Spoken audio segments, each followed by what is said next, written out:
কাকলি কিছুক্ষণ আগে ঢাকার বিশেষ জজ আদালত ৪ থেকে গ্রামীণ টেলিকমের লভ্যাংশের ২৫ কোটি ২২ লাখ টাকা আত্মসাতের অভিযোগে ডক্টর মোহাম্মদ ইউনূস সহ ১৪ জনের বিরুদ্ধে অভিযোগ গঠন করা হয়েছে, অর্থাৎ বিচার শুরুর নির্দেশ দেওয়া হয়েছে এবং আগামী ১৫ই জুলাই এই মামলায় সাক্ষ্য গ্রহণ শুরু হবে।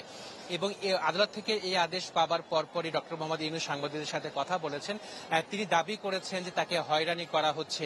প্রশ্ন ছিল তাকে কেন হয়রানি বা কে হয়রানি করছে। তিনি বলছেন যে বিভিন্ন দেবদেবীর কারণে তিনি হয়রানির শিকার হচ্ছেন বলে তিনি দাবি করেছেন। এছাড়া আজকেও ডক্টর মোহাম্মদ ইউনূস নিজ উদ্যোগে কিন্তু লোহার যে কাঠগড়া রয়েছে সেখানে তিনি অবস্থান করেছিলেন এবং এই প্রেক্ষিতে তিনি বলেছেন যে মামলায় দোষী সাব্যস্ত না হবার আগ পর্যন্ত যে আসামিদের কাঠগড়া দাঁড় করানো হয় লোহার কাঠগড়ায়, সেটি আসলে সভ্য সমাজে মেনে নেওয়া যায় না, সেটি অপমানজনক, এটি কিন্তু তিনি বলেছেন।